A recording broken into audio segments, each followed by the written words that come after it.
এই যে চেয়ারটা আপনি দেখছেন, যেই চেয়ারে আমি এখানে বসছি আপনার সামনে মাননীয় স্পিকার, এই চেয়ারটি খুব কঠিন একটি চেয়ার মাননীয় স্পিকার। এই চেয়ারটি দেখলে মনে হয় বসতে খুব আরাম, আসলে মাননীয় স্পিকার মোটেও আরামের না।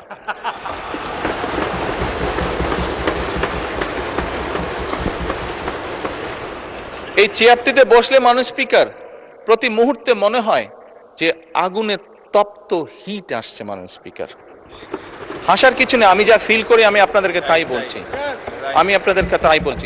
মাননীয় স্পিকার এই চেয়ারের থেকে উঠে দাঁড়িয়ে আপনার সামনে বক্তব্যে আমি হয়তো অনেক পপুলার কথা বলতে পারতাম, যেটাতে আরো অনেক বেশি তালি হতো মাননীয় স্পিকার।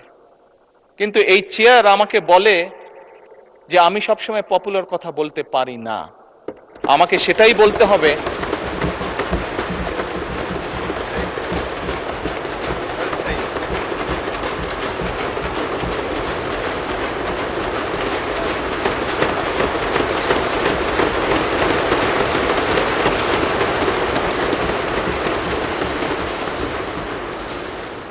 মাননীয় স্পিকার। একজন রাজনীতিবিদ হিসাবে আমারও তো ইচ্ছা করে পপুলার কথা বলতে, যাতে জোরে জোরে তালি পায়, কিন্তু এই চেয়ার প্রতি মুহূর্তে আমাকে স্মরণ করে দেয়, no, you have to take the right decision, not the popular decision.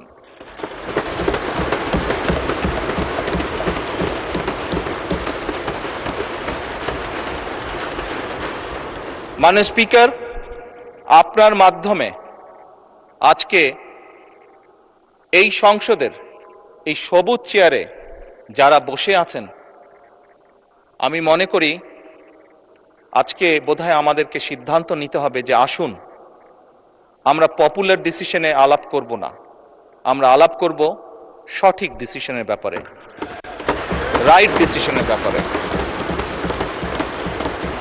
মাননীয় স্পিকার, আজকে এই সংসদ অধিবেশনের শেষ দিন, আজকে অধিবেশন শেষ হয়ে যাবে।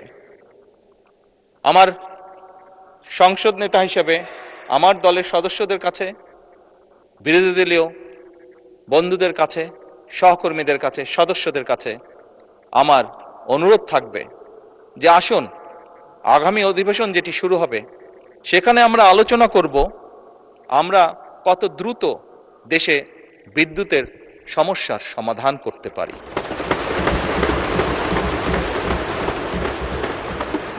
মাননীয় স্পিকার, আমরা আলাপ করতে চাই, আমি আলাপ করতে চাই আগামী সংসদে কত দ্রুত আমরা কত বেশি সংখ্যক মানুষের কর্মসংস্থান, দেশেই হোক বিদেশি হোক, তৈরি করতে পারি।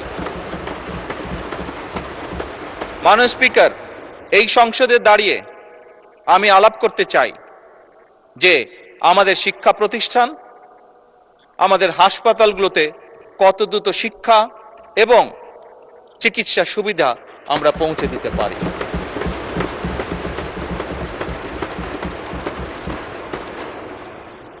মাননীয় স্পিকার, দিনের কার্যবিধিতে আপনি যখন শুরু করেন, বিভিন্ন সময় বিভিন্ন সংসদ সদস্য বলে ওঠেন তার এলাকায় রাস্তা লাগবে, তার এলাকায় ব্রিজ লাগবে, কারো এলাকায় কালভার্ট লাগবে। স্বয়ং বিরোধী দলীয় নেতা ওনার এলাকার সমস্যার কথা বলেছেন। মাননীয় স্পিকার, আমরা যদি দেশের পরিস্থিতি স্থিতিশীল রাখতে না পারি, দেশে আমরা যদি অর্থনৈতিকভাবে শক্তিশালী করতে না পারি, মাননীয় স্পিকার, বর্তমান প্রেক্ষাপটে যেখানে 30 লক্ষ কোটি টাকার ঋণ নিয়ে এই সংসদ দেশ পরিচালনা শুরু করেছে, সেই দেশকে আমরা এগিয়ে নিতে পারবো না। আমরা যদি একটি স্টেবল গভর্নমেন্ট রাখি, আমরা যদি একটি স্টেবল পার্লামেন্ট এনশিওর করতে না পারি, মাননীয় স্পিকার, আমরা কোনোভাবেই এই দেশকে সামনে নিয়ে যেতে পারবো না। মাননীয় স্পিকার, এই দেশকে যদি সামনে নিতে হয় তাহলে অবশ্যই আমাদের উভয় পক্ষকে একসাথে কাজ করতে হবে। হ্যাঁ,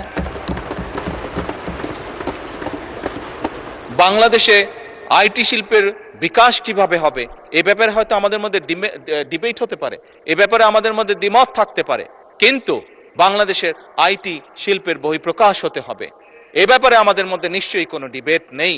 মাননীয় স্পিকার, সেজন্যই আসুন আজকে আমরা সিদ্ধান্ত গ্রহণ করি যে আমাদের আলোচনার বিষয়বস্তু হবে এই দেশের মানুষের ভাগ্যের পরিবর্তন। আমাদের আলোচনার বিষয়বস্তু হবে আমাদের আলোচনার স্পিকার আমাদের আলোচনার বিষয়বস্তু হবে যে আমরা অন্য দেশের উদাহরণ দেব না, বরং আমাদের দেশকে আমরা সামনে এগিয়ে নিয়ে যাব। স্পিকার 1971 সালে এই দেশ যখন স্বাধীন হয়েছে, এই মুহূর্তে আমরা বিভিন্ন বিবেচনায় আমাদের দেশকে যদি স্ট্যান্ডার্ডে ধরি, আমাদের মতন অনেকগুলো দেশ ছিল যারা হয়তো 1972-73 সালে স্বাধীন হয়েছে, তারা আমাদের থেকে এগিয়ে গিয়েছে। স্পিকার আমরা পারিনি কেন?